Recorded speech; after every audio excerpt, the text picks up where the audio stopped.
She had moments this year, and she's a great kid. She has size. She has skill. She's very coachable.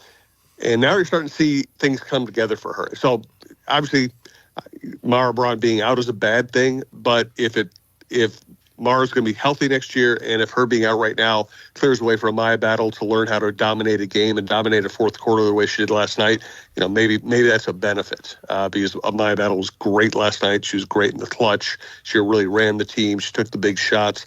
And if she can play like that next to Mara Braun, they really have something. Do you think if they can get this roster back next year that they could be an NCAA tournament team? I would think so. I think Braun will be one of the best players in the Big Ten. If Battle joins her in that bracket, Sophie Hart is a good player. Grachalski is a very promising player. Heyer is a good player. Nia Holloway, this is her first season after a knee injury, so she's kind of finding her way back. And they have some good recruits coming in. So they have the makings of a very good team. When's it going to all come together? We don't know, but I would think they would have a fighting chance next year. Jim, speaking of Gopher basketball, the men's team, Ben Johnson had indicated that he expects 4 of the 5 starters to be back, which means Cam Christie and Dawson Garcia returning. Of course, the transfer portal stays open until the end of this month, and then there's also the possibility of either one of them thinking about going pro. What are your thoughts on that? Well, I think Ben is pretty confident that he's right about this, or he wouldn't say it publicly, and I think he's right. I don't think Christie or Garcia have any business going pro at this point. Maybe they could play someplace, but they're not going to be in the NBA next year. So it's the best decision for them to come back. It's best for the program, obviously, if they come back. And listen, Farrell Payne is going to be quite a blow. But with those 4, you got a chance. There's an interesting player, and there's a lot of guys that are in the transfer portal, which is kind of the in thing to do, it seems. Illinois' Dane Danger, who is a Minnesota native, he's got a year of eligibility left. He's in the transfer portal. I don't know if the Gophers are pursuing him, but boy, he'd be a nice replacement for Payne. He would be, and there's the bad thing is you lose players to the transfer portal. The good thing is it's easier to replace players than it used to be. And so if he came in and gave him a functional 5th player to go those 4, and those 4 improved, especially I think Christie will really rise quickly in the Big Ten right now, and Mitchell now knows how to play in the Big Ten. I think they'd have, again, you don't know how this is going to go, but I think they'd have a fighting chance to be an NCAA tournament team. And one last thing I think that Ben Johnson had mentioned is that Parker Fox, there's a possibility that he could use his extra year of eligibility. Would he be like 25 when he graduated then, when he finished up next year? Yeah, just 3 years older than Anthony Edwards. But Fox brings a lot. He brings energy, rebounding, defense, intensity. He's a valuable part of that team. I think they'd be lucky to have him back. Jim, yesterday I think you touched on with me, and I think you wrote something in the Star Tribune about this Timberwolves ownership situation. So Glenn Taylor's not selling the team now, but Mark Lowry and Alex Rodriguez, are they going to push this in court? Oh, yeah. Well, I think first step is the NBA has to make some kind of a ruling which way they're leaning, or say they're going to wash their hands of it and let it go to court. I think the first step is probably the NBA weighing in on this, which is a very delicate thing for them. But I think it ends up in the courts, whether it ends up in front of an arbitrator or just civil court. Basically both of them are looking at the contract and saying the contract favors me, and somebody's going to have to rule on that eventually. What do you think, based on what you know on this, who's in the right, Glenn Taylor or the Lowry Rodriguez group? It's a really hard call.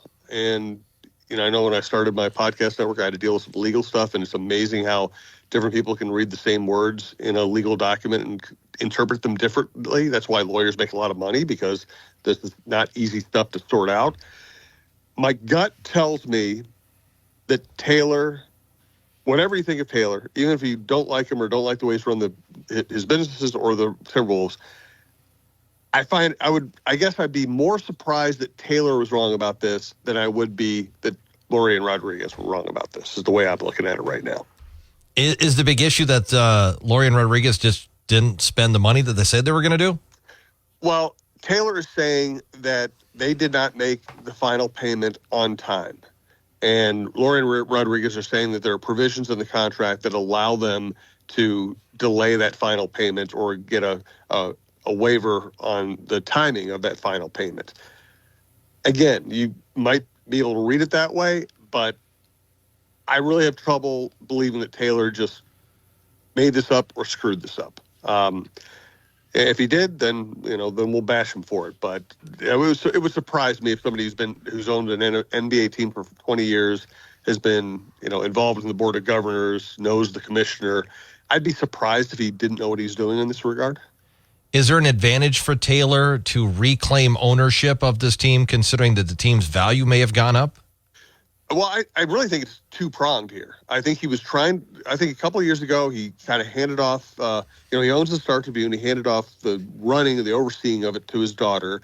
And he said, I'm going to sell the Timberwolves. It looked like he was trying to get all of his affairs in order. And frankly, when you do that, when you think you see where the end is in sight, to put it delicately.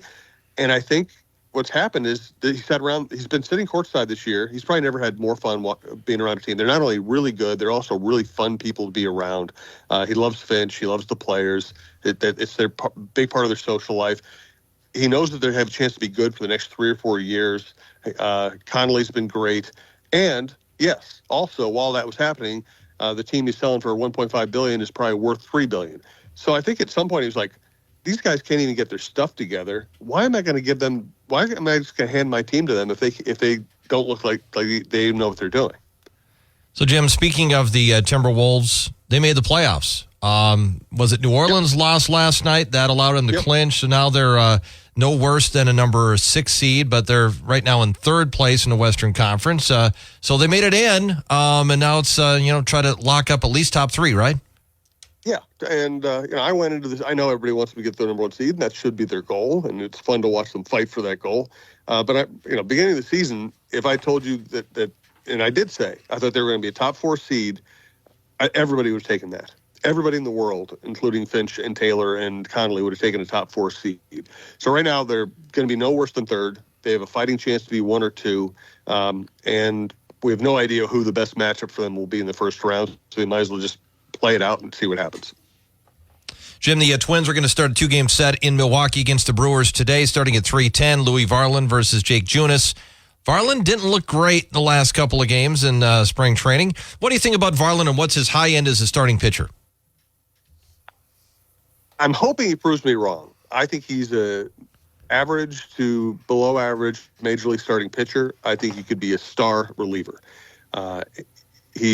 Usually I don't care about spring results, but they told him he was in the rotation, and he went out and had 2 really bad outings where he didn't throw the ball very hard. And the problem is that as a starter, he tends to throw 94, 95 without much movement. And as a reliever, he tends to throw 98, 99 in a way that makes hitters' eyes pop out. So we're going to see, starting today, we'll find out if he can translate any of that dominance as a reliever into his role as a starter.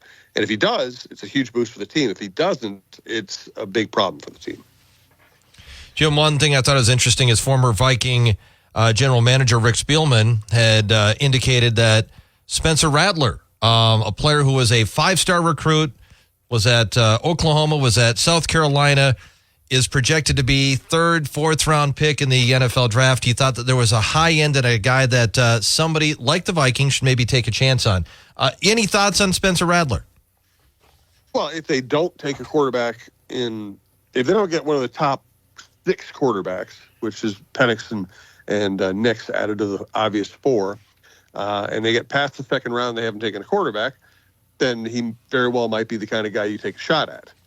But he would feel much more like a project than somebody who's you're setting up to start in the short term.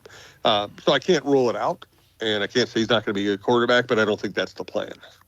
Is it interesting a guy like J.J. McCarthy wasn't really considered a high-end prospect heading into this last year, but now has become that, and it seems like after the season was out, he keeps moving up draft boards where guys like Spencer Rattler have just, who was, before the season started was considered a first-round pick and now has dropped considerably.